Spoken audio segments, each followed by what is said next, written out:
Are we ready, Sadie? Not yet.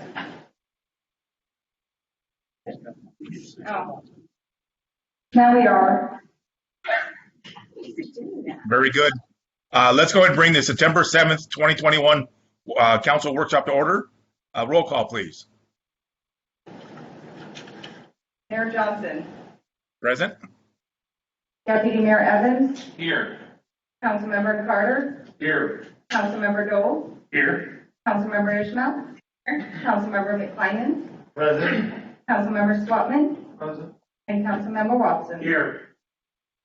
Terrific. Good evening, everyone. Thank you. First off, on agenda items, we have the presentation from update on the recent law enforcement changes due to legislation, and Chief Jeter has a presentation for us. And feel free with the chief to, if you want to ask questions, you don't need to wait on me to call on you, since this is virtual. So go ahead and work with the chief directly. I not have answers, but feel free to ask. All right, I apologize for this being late. I think most of you know that these back July 25th. This presentation got postponed a couple of times because we had some business to take care of. Informational. We figured it could wait. So I'll talk to you. Let's see here once I figure out the technology. I might have to turn it on first. Is that correct? WSU education again. All right. First one I want to talk to you about is what's called the Police Tactics Bill, House Bill 1054. I apologize in advance. I typically don't like to read slides because I know you all can read, but there's a lot of information that is very specific, so I want to make sure I get it right. So I'll go through these fairly quickly, but if you have any questions, do feel free to ask.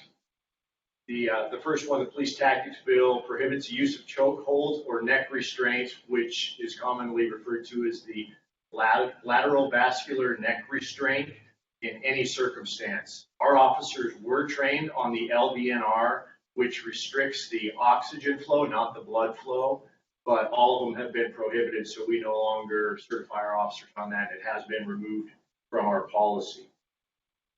Bans the use of military equipment, which is defined. It's a pretty lengthy list. How this impacts us is years ago we had purchased fully automatic rifles for our SWAT team members.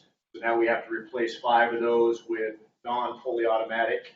So we have started that process and should have that done fairly quickly. This has always been our policy that police officers must be reasonably identifiable by a name or unique number. All of our officers have a name tag. Badge numbers really don't mean a lot unless you're in Hollywood. So we go by the names to make sure our officers know that if they're asked for their name and or badge number, they give their city personnel number and their name, and they all have business cards too. So we make sure we've always complied with this. I'll talk a little bit more about this in a second, but it really limits vehicle pursuits and bans no-knock warrants, which no-knock warrants, I've been in law enforcement for 33 years and I've done one. So it's not going to be a big loss for us there. As far as the pursuits though, it does change the standard from reasonable suspicion to probable cause. And you do have to have probable cause that a person in the vehicle has committed or is committing a violent offense, and it's described in RCW 994A.030, a sex offense, escape, or reasonable suspicion of DUI. And the pursuit is necessary for identifying or apprehending the person, and the driver poses an imminent threat to safety of others that is greater than the risk involved with the pursuit, and the officer must have authorization to initiate the pursuit from a supervising officer that is present. So you have to get permission before you even start. The probable cause standard, a lot of people don't understand that is not transferable. It can't be just for a crime, and you have to be able to identify the person. So the example I gave to our officers is we have a bank robbery, yellow El Camino is seen driving away. We see a yellow El Camino driving away. That doesn't give us problem. It gives us reasonable suspicion to stop that vehicle, but if they choose not to stop, by this, we're not allowed to pursue them unless we have probable cause for somebody inside that vehicle, which means we have to identify somebody inside that vehicle. We know we have probable cause for a crime, but we don't have probable cause for an individual. And that's the difference. A lot of people say, well, you have probable cause, but it has to be for the individual to arrest them. So, and we like to say that PC is short for probable cause, and that doesn't stand for pretty close. It's a pretty specific set of facts that you have to have, and there's a reason for that. We don't want to take anybody's freedom away and do that lightly. We want to make sure that we have that probable cause to do that. So there are a list of crimes that you can pursue for and others that you cannot. So that is a change for us. We weren't a huge pursuing agency to begin with. Not a big fan of pursuits, so we tried to limit it to serious felonies anyhow and make sure that they're very dangerous. Anytime you send a 2,000-pound vehicle down the road when somebody's trying to evade police, very dangerous for not only them, the officers, but also the motoring public. But this tightens it up a lot more. Next one is the use of force bill, House Bill 1310. It repealed 1031-050, which was our standard for use of force in the past, and replaces it with officers may only use physical force where necessary to protect against criminal conduct, where there is probable cause, again, that probable cause to make an arrest, effect an arrest, or prevent an escape. The probable cause to make an arrest or effect an arrest is the big thing there. Or protect against imminent threat of bodily injury to the officer, another, or the person against whom the force is being used. And the authorization of deadly force only when necessary to protect against imminent threat of serious physical injury or death. The one thing that is troublesome for us is it does not define what physical force is. So is that client handcuffing? If somebody says, ouch, that hurts, is that force? If somebody tenses up and you have to kind of break that tension to handcuff them, is that force? So we're still trying to wade our way through that. And I will say that the Washington Association of Sheriffs and Police Chiefs has sent a letter to the Attorney General asking for clarification. This is one of the issues, is to define what exactly physical force is. With, I think there was 6 questions that they sent looking for clarification on. So, and they have said that they received it, but we've received no word back or any clarification on that. The Criminal Justice Training Commission is training the officers that law enforcement cannot use force to compel a detention absent probable cause or an imminent threat exists to officer or others. So typically we have what's called a Terry stop, where we have to have reasonable suspicion that a crime is being committed, is about to be committed, and we have the authority to stop and talk to somebody. And in the past, if we had that reasonable suspicion and they attempt to walk away, then we could keep them there. Now you need probable cause to do that. So somebody walks away from us, unless we have that threshold of probable cause, the person can walk away from it. And we can't do anything to stop that unless we've gotten to the level of probable cause. And one of the examples, and this is a real world example that we gave, is our officers respond to a report of a domestic violence. And we have a female victim reporting that her significant other is choking her, strangling her.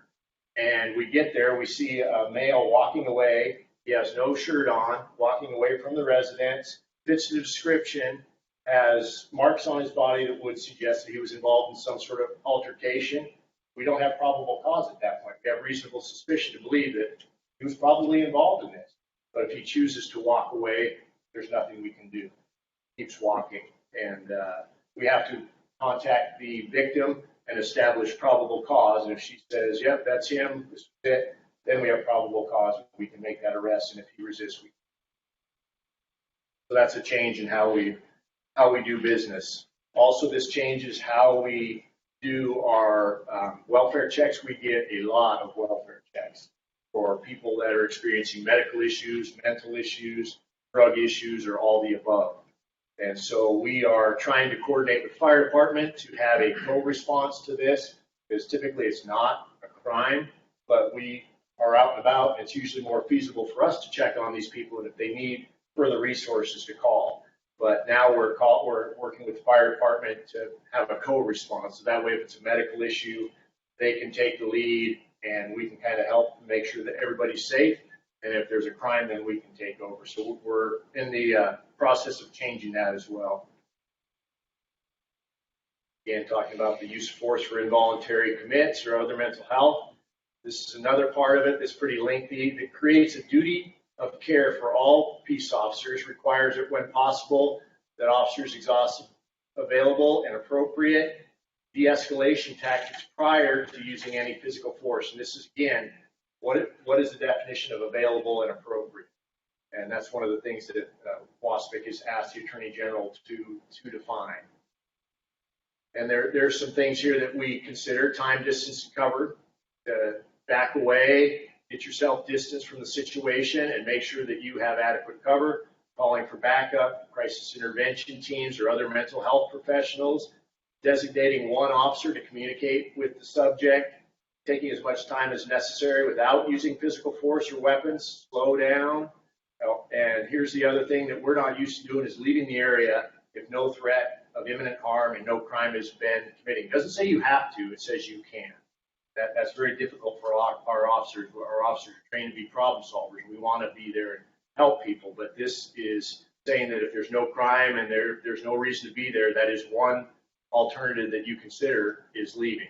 So we've done that more than once now as we've just left, and it's unfortunate because the people that need the help are not getting the help. I'm not sure if you're aware, we have a person that lives in our city that can barely take care of herself, is wheelchair bound, and nobody will come out and talk to this woman for mental health. They come out and they say, well, there's not enough to involuntarily commit her. She's committed some crimes, but no jail's going to take her because of her physical condition. And it's just this circular pattern where this person is not getting the help they need. The one thing, too, I want to stress here is the one officer communication. I'm sure we've all seen the TV shows where there's 50,000 officers yelling, get on the grounds, get your hands up, and people, they don't know what to do. So this is one thing that we've really focused on, is having that one person communicate, give directions, clear directions to the subject, so that way there is no confusion. This is something that we've always practiced: use the least amount of force necessary to overcome resistance under the circumstances. And here we need to consider things such as pregnancy, age, signs of mental, behavioral, or physical impairments, perceptual or cognitive impairments, alcohol or drugs, and limited English proficiency, suicidal or presence of children. And terminate use of force as soon as the necessity ends. Again, something that we've always done. I'm sure law enforcement has always done, but I can speak specifically to Bonnie Lake. Again, when possible, use available and appropriate, possible, available, and appropriate, open to interpretation, less lethal options prior to the use of deadly force, which again is something that we do, and I think every law enforcement agency that I'm aware of does.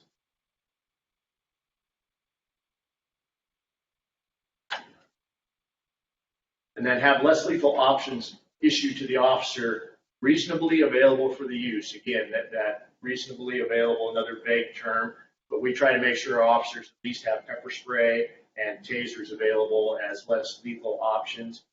You have less lethal shotgun ability too, that shoot beanbags or foam baton rounds. We have a 37 millimeter that shoots foam baton rounds too. So again, like me, I don't have room on my belt for a taser, so I would have to call somebody in with those tools, but we do try to make sure our officers have at least 2 tools available, less lethal tools. Is the beanbag still able to be used? That's open for interpretation because of the 40 millimeter or 50 caliber interpretation. And I'm comfortable with this. This bill is ripe with de-escalation and less lethal. I really think it would be counterproductive to take those off unless it specifically says. So we've talked to WCIA a lot about this, and we're comfortable with keeping those on. And that's one of the questions that's going to be clarified as well. So there are some agencies that are taking their shotguns and their 40 millimeter and 37 millimeter less lethal platforms off until there is clarification. In that same platform, can you canister in that as well with sort of? In our 37 millimeters, we can use canister to deliver OC. Okay. Is that remaining? Yes. Okay. Yep. Are those equipped with this black card for all your officers? No, we have a certain amount of shotguns, and I think we have 2 with 37 millimeters that are SWAT officers. Every officer's trained on the less lethal shotgun, but the SWAT officers are on the 37 millimeter, trying to make sure that that's more readily available to them. So it's not just locked in SWAT officer vehicle and they're on days off or off shift or something like that. We don't have that tool available. That was my question. And we're also looking at alternatives. There's a thing called a Ebola wrap that shoots basically a net. And that's kind of one of the new emerging technologies that you can shoot it and it wraps around and pretty much pins their arms against them. There are other technologies that we're looking at too. But the main takeaway from this is our officers slow down, take your time, and if you have to walk away, that may leave a bad taste in your mouth, but sometimes we have to walk away. That's the way it is.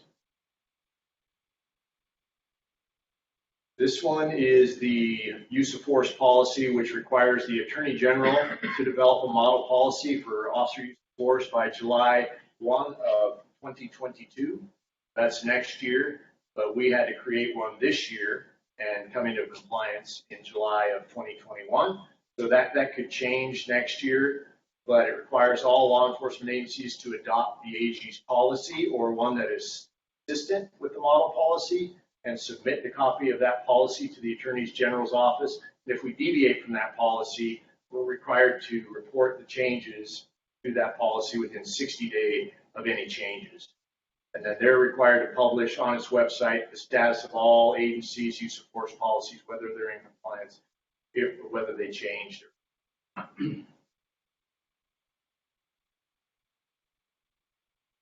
And as far as the policy goes, we use Lexipol, which is a nationwide policy program that has attorneys that vet all the policies. And there's several agencies that do that, and they stay on top of our law changes and case law changes specific to Washington State. So they stay on top of that, which is very nice for us. So we don't have to wait for these changes to come out and try to interpret them. They send them to us ahead of time before they go into effect, so that way we can vet them, make sure they fit our agency. The next one is the duty to intervene.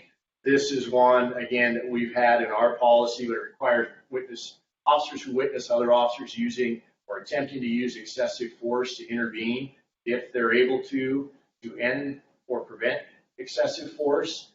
One of the caveats here is if failure to do so now could result in decertification, which you lose your license to be a police officer.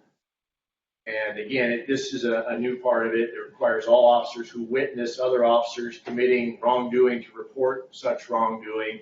And again, failing to do so could be a basis for decertification. Again, it's trying to stop a lot of the things that happen out there that officers tend to, if they want to skirt the law, that it's holding other officers accountable so they don't become complicit with that. Next one is the Office of Independent Investigation. This one, it creates the Office of Independent Investigation. It will be housed under the governor's office, and it is designated as a limited authority law enforcement agency, although the investigators will all be civilian. There won't be any police officers that will be part of this team. And in July 1, 2022, they are authorized, but not required. They can, but they don't have to investigate the use of deadly force by law enforcement that occurs after July 1, 2022. My understanding is they can't go back in time to investigate what's happened before, but they can moving forward. And it designates this group as the lead investigative body for any use of deadly force investigation that it chooses to conduct. That means, again, they don't have to. They can choose whether they're going to respond or not. So we have a model here in Pierce County, the Pierce County Force Investigation Team, that is made up of all the agencies in Pierce County that investigates our officers' use of deadly force. And part of that is if something happens here in Bonnie Lake, we can't be involved with investigation, can't be involved with perimeter, we can't be involved, our detectives can't be involved, even goes as far as our equipment can't be involved unless it is vetted by, we have community representatives, a board of community representatives, and if they decide there's no conflict of interest for our equipment, then we can use it. So we're very careful not to contaminate any use of deadly force. This is countywide, not just in Bonnie Lake. If it happens in Tacoma, same thing. Tacoma can't have any detectives, can't have any of their equipment, and any of that used in the investigation. So again, that doesn't eliminate the need for that team. This just creates another body that's independent and housed under the governor's office. And are they equally represented from different parts of the state? I don't believe that's been determined. I believe that I haven't seen all the requirements for this, but I know that you have to have an investigative background. I'm not sure how you get that outside of law enforcement, but there has to be, there's a lot of shoulds in there. There should be out of law enforcement for, Kathleen, you remember 2 to 3 years? There's some caveats, but it's not real clear on it. They will appoint a director, and then it looks like the director is going to appoint the positions underneath him to include the investigator. So there are some criteria right now that they have in mind for who is going to be a part of this. Not an elected. Correct. No, it's appointed. And I'm wondering if there's been discussion about districts. You know, we have districts in Washington, and how it works, you know, so they don't all come from the county, or they don't all come from representational district bodies. I don't recall seeing that in the bill. I could be wrong, but I don't recall seeing anything specific. Kathleen, do you? Well, it says the director and staff must be qualified and trained to conduct the investigation, including training to understand the impact and effects of racism in the investigation and use of an anti-racist lens to conduct their work. Other than that, I'm not immediately seeing any qualifications. As you said, it's kind of aspirational. It's the legislature create this committee by next summer. I have 2 questions, Chief. One, I'm guessing this is funded by the state, sort of taxpayer money, this OII.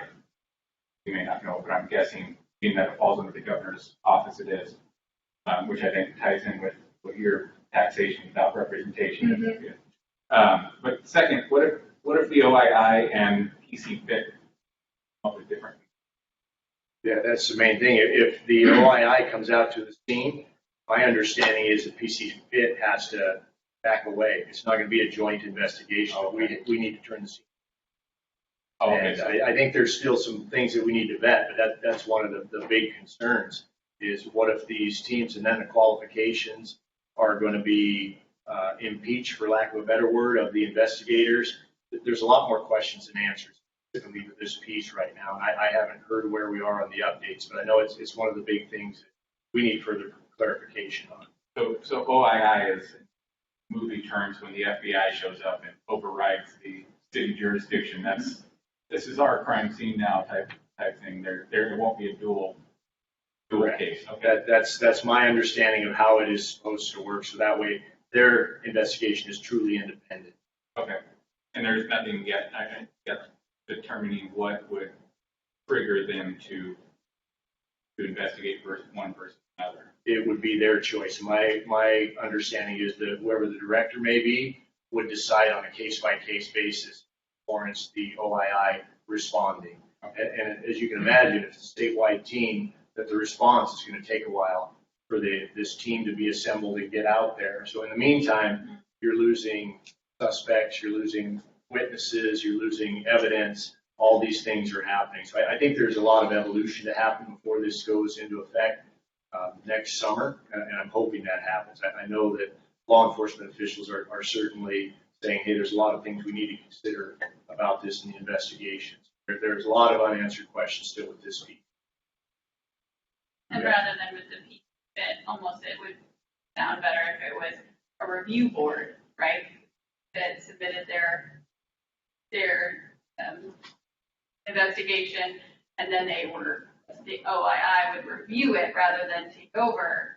And if there's no set ground rules for enforcement of what they should investigate, but they don't, it would be immediately that would be ripe for discriminatory action against one crime over another, based on whatever they felt was desired output.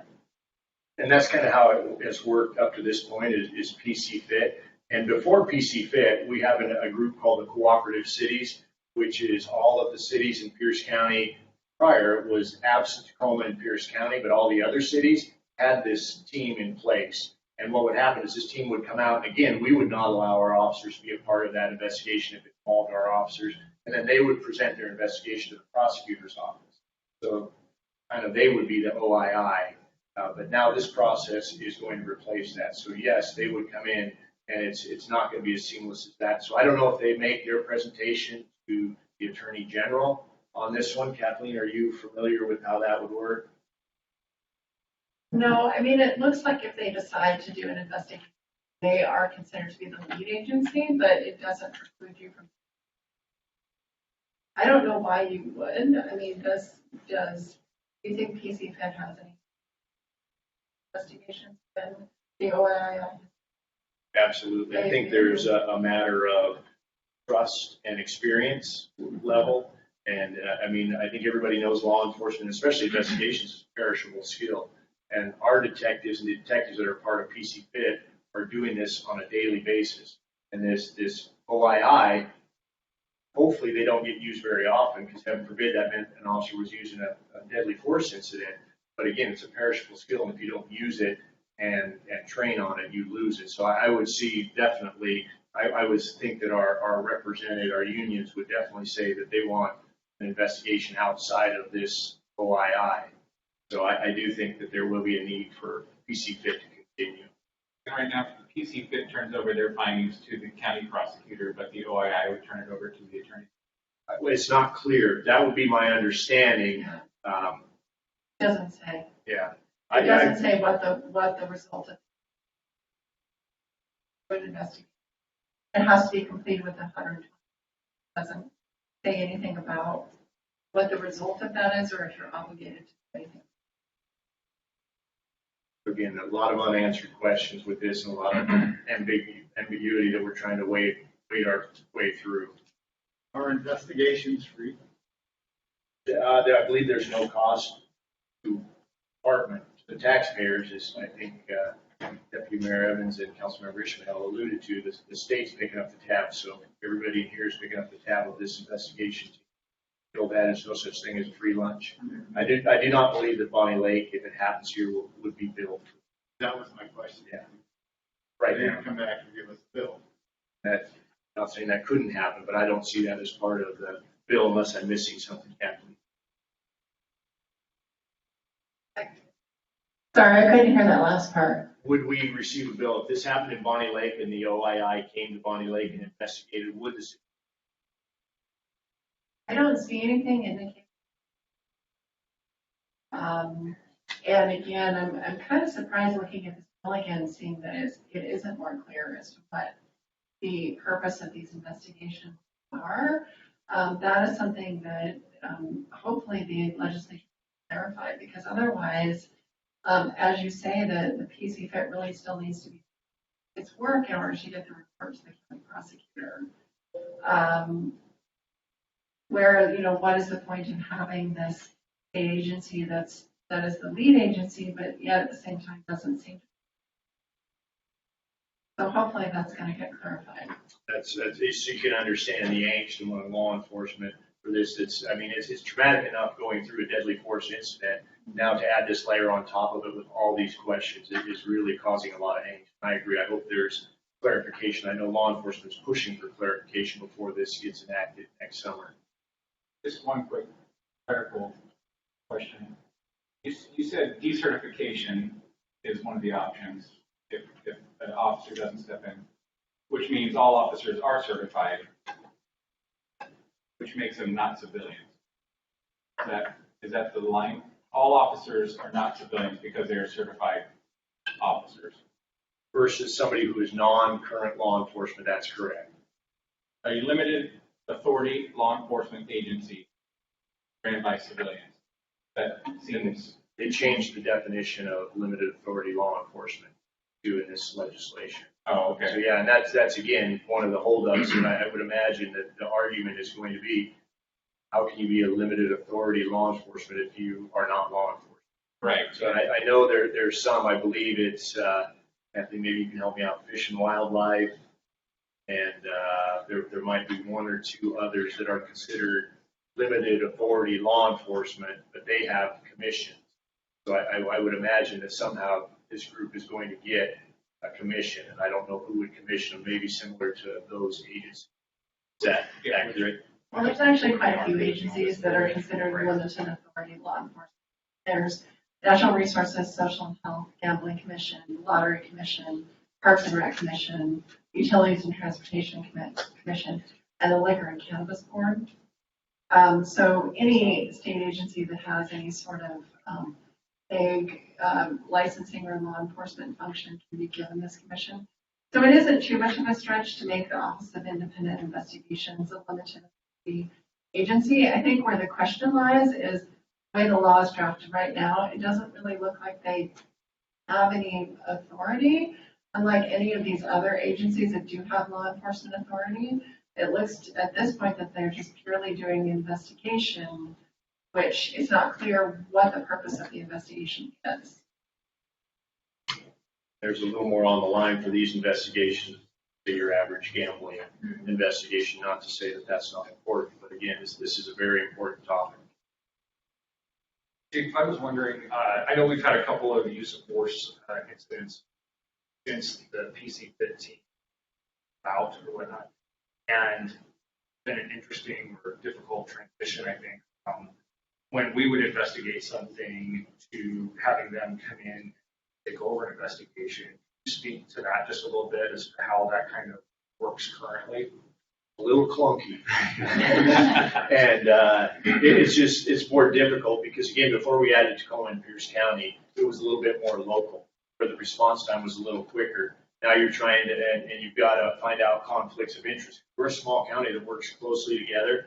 So a lot of times detectives will get called to a scene and they'll say, oh, I worked with this person at another agency, or we worked in a task force together. So you have to work your way through all these possible conflicts to work that out. So I would say it's still a work in progress. The other thing is we're having a difficult time finding leadership for this team because an agency like us, we have 2 assistant chiefs. We're a small agency.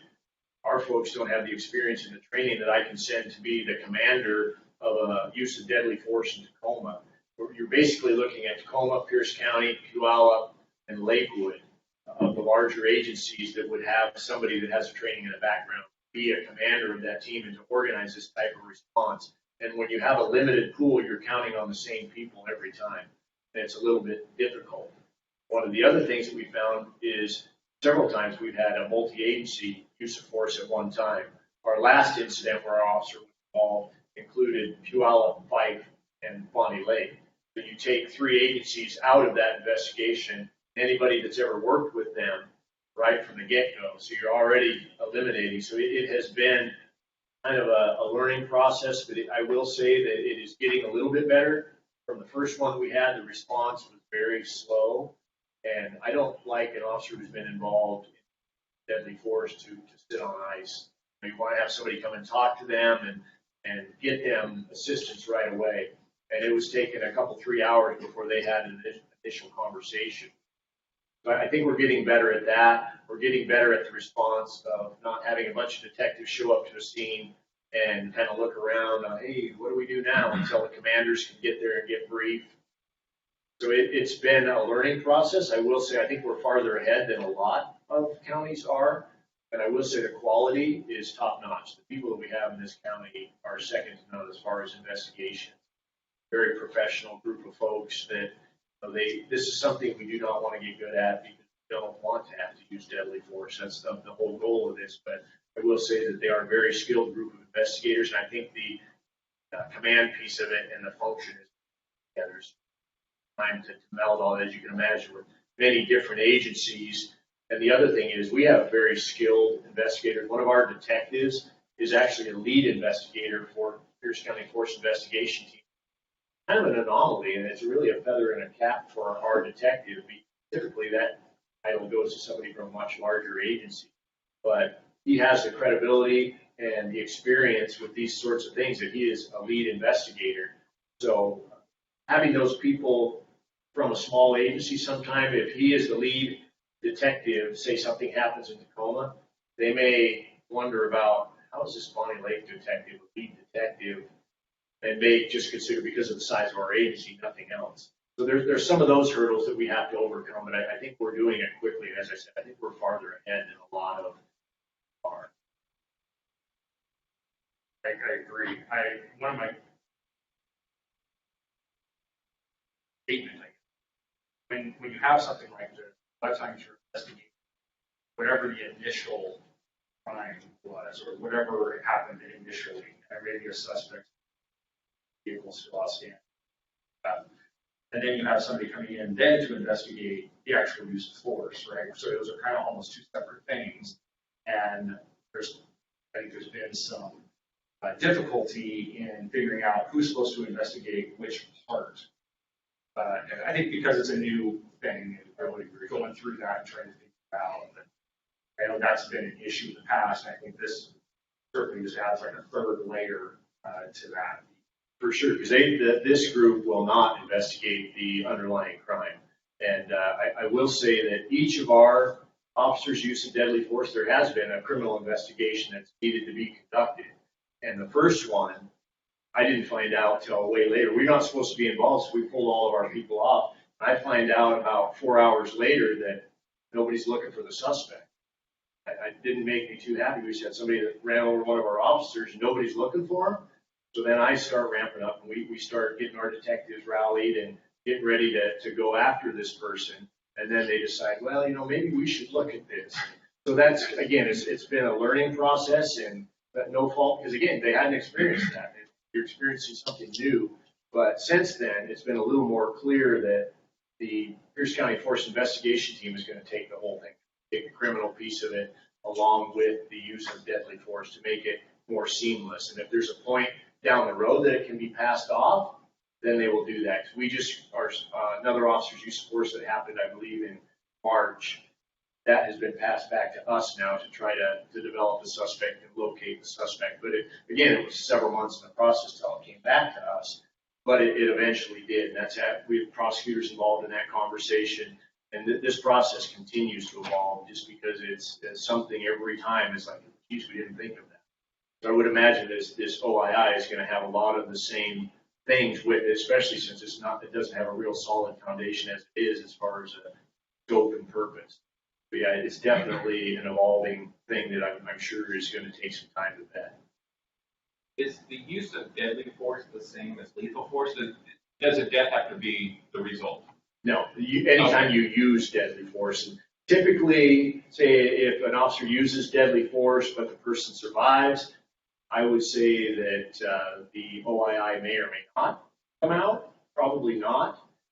In our situation, the first one, we had no clue if the person was hit or not. We knew our officer fired his firearm, but we had a suspect fled in a vehicle. So we had to operate under the premises. That was another curveball we were thrown is, you get one shot at this. What if we find the suspect in the ditch tomorrow with a bullet hole and they're dead? We didn't call PC. We would be in violation of I-940. So the commanders didn't quite agree with that. They were like, well, geez, we don't know if the suspect was hit.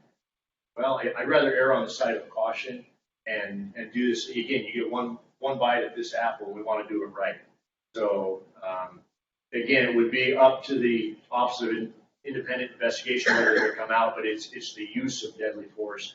And probably I believe substantial bodily harm is in there somewhere, Kathleen, if I'm not mistaken, on what could trigger this. Like I said, if it's a discharge of a firearm that doesn't hit anybody, I don't think that they're going to come out for that. And the PC Fit probably still would and do the investigation, but I don't think the Office of Independent Investigation would come out for that. Do other counties have similar organizations as PC Fit? Does each county have a similar organization, or are we anomaly? No, each county, I know that most counties now do have these. After I-940, we're kind of forced to do that. And we had ours in place prior to, like I said, the only thing we didn't have is Pierce County and Tacoma. We had our own team of the cooperative cities that did it prior. So the only difference for us was adding Tacoma and Pierce County to our mix. I know that Snohomish County has one, and King County has one, and Thurston County has one. So yeah, most counties that I'm aware of do have those. And Chief, if I can just amend something I said, I found it's kind of buried in here, but it looks like the director of the OII is responsible for developing a protocol for referring investigations to the prosecutorial authority for potential. So that doesn't outright say that this agency does have authority to determine if criminal charges should be filed as a result of a force incident. Kind of implies it though. So I wouldn't be surprised if the OII does take as authority, have come in, take over the investigation, and conduct the same review that the PCFIT would do, with the same result of coming up with of whether the force was justified or criminal in nature. Does that make sense? It does to me. Yeah. Any questions? And then I'm guessing, kind of like the Tacoma officer, have the same ability to either send it to a county prosecutor or to the AG's office. Whatever they decide is, it just says prosecutorial authority. Yeah, it just says prosecutorial authority, so wherever that applies to fiction and the nature. Vague, I think. Yeah. You mentioned, Kathleen, earlier that they were supposed to view it through an anti-racist lens. Does that mean that they're only looking for crimes of use of force that results in a death? Are they only looking for a crime that they deemed as a racist enforcement of? No, they'll look into any incidents that meet the definition physical force or use of deadly force. The racism language was in the policy statement. It's a way of explaining kind of why the legislature came up with this idea. It was in response to everything that's been happening, Black Lives Matter, over the last few years. I'm just wondering if that's a viewpoint. No, that's not a limiting factor. So race doesn't determine if there's a use of deadly force that requires investigation. It was just a way of explaining why this program was developed. Questions on that before we move on? Good to go? All right, next one is decertification. Talked a little bit about this before. Currently, all Washington peace officers are certified by the Criminal Justice Training Commission, and the can only be revoked following an agency investigation and determination that the officer was dishonest or has been convicted of a felony. So the change to that is it vastly expands and establishes criteria for mandatory and discretionary decertification of peace officers. Authorizes the CJTC to suspend certification with no time limitation or places certification in probationary status for up to 2 years, and CJTC may also require remedial training after this investigation. Another thing that's new is CJTC may conduct its own investigation into the allegation of improper conduct outside of an employee agency's investigation, or they may defer to that agency. Basically, what anybody can go to CJTC and file a complaint on an officer, especially if they don't feel they're getting satisfaction from the venue agency. So this is another layer, and I think it's pretty apparent that what this bill is trying to do is get rid of the problem cops that go from agency to agency. I know that agencies vet their personnel very closely, but there was a time when the smaller agencies were probably at a sliding scale on and would look at behavior since an occurrence. This really tightens that up, and the whole idea is to keep bad officers from going to agency to agency. There's now a national decertification list that you're required to check when you hire somebody. So again, the intent behind this is to keep the bad officers from being employed and impacting our citizens and from moving from agency.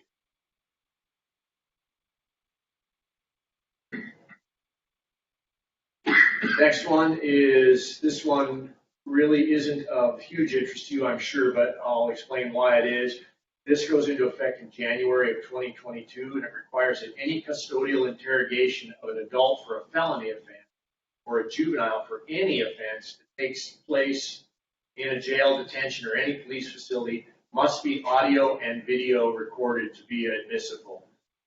So the custodial interrogation that occurs in a police vehicle or a school must be at least audio recorded, and the officers must document any exceptions to this in a written report, and you have to have policy and procedures in place to implement it by January of 2022. This basically is a de facto body camera requirement.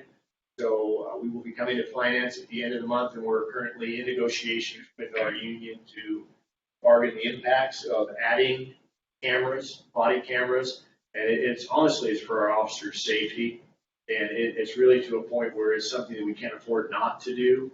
I want to say it's around $350,000 for a 5-year program, but that also includes tasers, and we would get refreshed equipment in the middle of that, so we would end the 5-year lease with pretty new equipment. The first year, I want to say it's a little higher, it's around 70-some thousand, and then it's about 65,000 a year after that for the following 4 years. But again, we're at a point where we need to do this and to make sure that our officers are safe to protect them and make sure that we have video on our side so we can show our side of the story. The next one is the Blake decision. The fix for that, I think everybody's familiar with the Blake decision, has to do with controlled substance. And basically it amends the Uniform Controlled Substance Act to specify that knowing possession of a controlled substance is a simple misdemeanor, which will sunset in July of 2023. I believe that would be a civil infraction. And in order to charge somebody, you must have them referred to services or treatment twice before they can be found in violation and referred to prosecution. And it requires the state healthcare authority to establish a substance recovery services plan and recovery navigators, which are not in place right now, even though this is in place. So we have a way in Pierce County to track when people have been giving the referrals. We use our records management system, and there's specific code you can put in. So if an officer finds somebody with narcotics, they can put their name in this database and see if another agency, at least from Pierce County, has given this person their 2 referrals before they can send them off to be charged. And right now, there's our ticket program called Sector is a statewide program, and they're working on a statewide database where you can put it in a code and then it can be searchable statewide. But again, it's a little bit behind the legislation, but that's coming. All right, so to wrap it up, I want to make sure that especially council and our citizens know that we're still going to respond to calls. There's been no change there. I know some agencies have talked about not responding to certain calls. Bonnie Lake has never adapted to that or adopted that and won't. We're going to respond and assess. Again, slow down, have co-responders go with us, have fire go with us, just kind of assess the situation, and we may end up walking away. That's a possibility in some cases. We don't want that to happen. We want to make sure that we're serving our citizens. Mental health or welfare check, again, will be hopefully done jointly with East Pierce. It's been kind of a moving target, but so far they've been very willing to work with us, and this seems to be a county-wide thing, but I can tell you that East Pierce is ahead of the curve. We started talking with them before this legislation came into effect, and they've been very amenable to a joint response to these sorts of calls. And we did receive impact money for this legislation. We got right around $89,000, which will pay for the first year of the body camera program, and it will help pay for our rifles that we have to replace. But as you can imagine, the impacts are pretty big on this. $89,000 for the impacts on the city here is something, but it's not a ton. And again, we request a clarification been made with the Attorney General. I don't anticipate anything's going to happen though until next legislative session. So we're kind of figuring our way through this as we go. And I will tell you that the men and women of Bonnie Lake Police Department have been very professional, and obviously they're apprehensive, but I have not noticed a decline in service. They're out there trying to address problems in the city. They're still making traffic stops and still trying to make sure that our citizens are safe out there. The main takeaway is our response won't change, but the end may change. We may not be able to do something. That's what I'm hoping is the only change that our citizens is that we may not be able to do something on the back end, but the response should be the same. Our citizens shouldn't notice And there aren't calls that we're not going to respond to. Chief, Yes, sir. Chief, I was at the chamber collecting lunch a couple weeks ago, and a number of these questions. Can I get a copy of this from you? Absolutely. Okay, and one retail store manager said they're not getting the type of response they got coming out. They're not getting the needs they've had in the past. They've gotten through in the past to change what you're able to do for them. Has that been changing for retail stores? I don't know exactly, but he said things have changed when we're calling them out. They're not doing what they used to do for us before. Is that The different The direction? police officers are not? Yes. That's not accurate in my opinion. The frustration for us has been with our retail stores, lack of follow through and prosecution. I mean, half the time they don't prosecute, and the other time they get their stuff back, they're happy. And so, yeah, I would say our response hasn't changed, but maybe their feeling it is. I'd be happy to come to the chamber too and give this same presentation. That would be helpful to the group. But yeah, our response is not the same. But the frustration level is there's no uniformity with our retail stores. I will say Walmart and Target have been the most consistent dealing with shoplifting. Home Depot, Lowe's, Fred Meyer, Safeway, very inconsistent. And Home Depot is good if they have loss prevention working, same with Lowe's. But a lot of times they don't. Walmart and Target have been by far the most consistent. So there have been hiccups, but it's not on our end. We're not saying we're not going, and we're not saying we're not prosecuting. If somebody commits a crime, we're going to hold them accountable. So I'd like to hear what they feel has changed, because nothing should have changed. Our officers are still responding. I'm still, Reed, I know the mayor and John can vouch for how many times in our shift briefs after every shift they see the amount of times that we're responding to these stores for thefts, where the stores say, we don't want to do anything. I think we just had 2 last night. Yeah, Chief, and that's the other thing. And thank you for the presentation. But to talk, Councilmember Watson, every night, every day they're spending, I would say 60% of their time with retail, with Target, Fred Meyer, Walmart, and many times they refuse to prosecute. They refuse to want to, take it. So, you can't do much other than respond. And if they don't want to charge, then what do we do? So, but Chief is correct. They're on it every single night, and it's busy. It's the last 3-4 weeks I've really caught my eye as far as, it's repetitive. And so until these retailers want to step up and do something, it's going to keep happening. So it's too bad. On a daily basis, we have people walk out of home, shopping carts full. And again, if loss prevention, they will certainly address that. But if not, my understanding is not to engage shoplifters and to let them go. And I tell the story of last winter, our officer made a traffic stop on a vehicle. In the back was a brand new log splitter, $1,200 log splitter with the Home Depot tag still on it. Of course, the driver, I don't know where that came from, so we contacted Home Depot, and they weren't too interested in doing anything with it. And we had no proof that it was stolen without them, running their inventory and their tags. So we had to let this person go with the brand new log splitter in the back of their truck that most likely was stolen.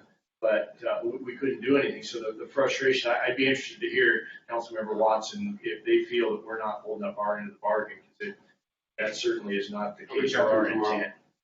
The other thing I would throw out there is, beyond this presentation and the new laws, is COVID. So COVID booking restrictions at the jails and whatnot. So depending on the crime, they may not be able to do that done before. And no fault of their own.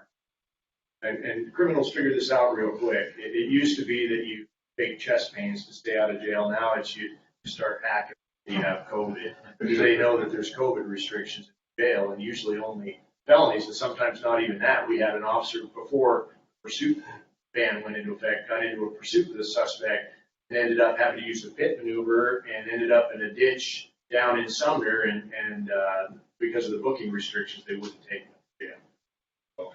The word travels quickly in these circles on what gets you out of jail. So, and we've had a couple instances now where we've tried to make traffic stops for speeding and people don't stop. I will say it hasn't been prevalent, but I know of at least 2 instances in the past 3 weeks where that's happened, where we've attempted to pull people over speeding, and they know that if they keep going, that you got to let them go. Terrific. Yes, sir. Yeah, Councilmember. Are we tracking that behavior?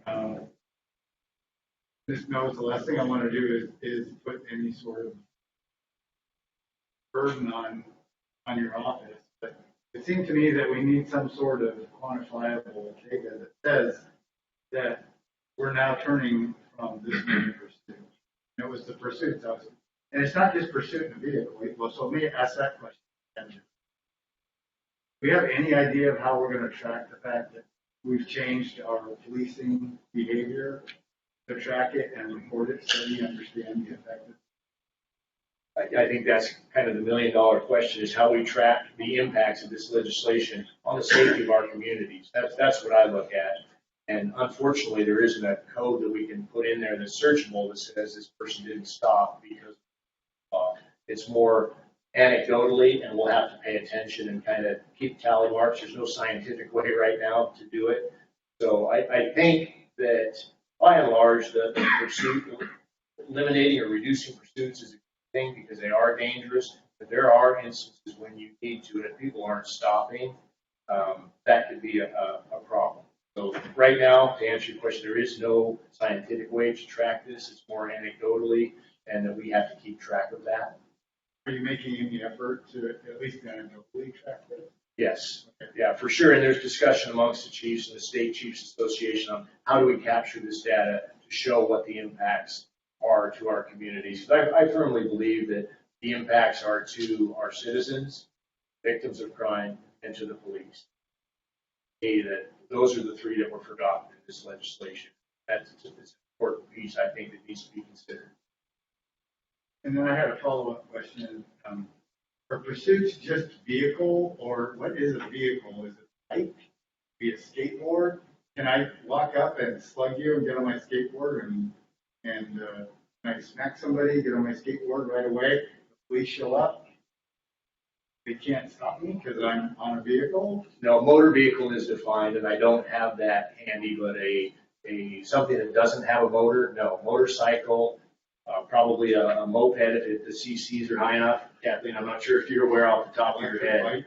Bike, scooter. Yeah, and it would, I think it depends on some things like that. I'm not sure. The definition of motor vehicle is not ingrained in my head, but I know there is one for it. So pursuits on non-motorized vehicle and on foot, this doesn't impact that. You can pursue on. Yes, again, as long as you have probable cause. Yeah, it still comes back to the problem because you don't need a supervising officer. No. Prove it. You still need probable. Correct, not a foot pursuit. The other night, we had a domestic violence, assault 2 as a matter of fact, where we had probable cause for a suspect and were able to deploy the canine, and we did successfully capture the suspect. So it was good when we have that witness, an eyewitness and victim testimony that helps us establish that probable cause. Where I think you're all familiar with the assault 2, the Facebook marketplace robbery we had where the suspect shot and missed, thankfully, the victim. Because we didn't know who it was, we couldn't deploy the dog. And again, the probable cause is to arrest somebody, and we have to know who they are before we can arrest them, have that probable cause. So 2 instances there where one worked out, and we were able to deploy a tool to apprehend a dangerous suspect, and the other one we were not. We eventually captured it, but it was about 2 months later. The unfortunate thing with all of this is going to be the misrepresented data, because people that made the laws are going to go back and say, look, crime is down, pursuits are down, all of this is down because it's not being reported anymore, not necessarily because it's not down, and that's just going to put another feather in their cap on why this was a good thing from their point of view, even though those tangibles, like you said, the community, the victims, the people that work and live where the crimes are happening, those are the ones that are really affected that don't have a voice in there. And I think that we're going to really have to look at that, because just looking at our statistics from July, we had 10 aggravated assaults in Bonnie Lake, which is Bonnie Lake. We usually maybe have 1, 2. We had 10. So there's something going on that and our thefts are up. But again, at what point do people quit reporting them? when there's no accountability for them. So, Without tracking that data, it's hard to prove to the legislature. and statistics, we all know what they say about statistics on both sides of the argument and use it to support their argument. So it's definitely impactful on our citizens, I believe. Well, thank you.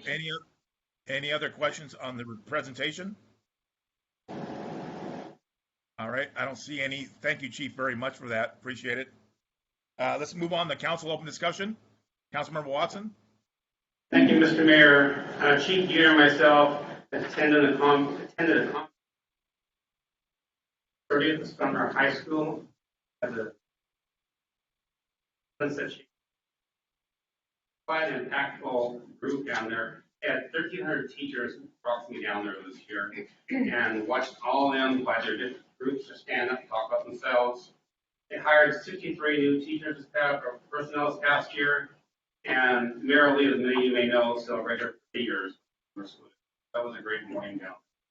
And we had bands both combined from Sumner High School and Wine Lake High School.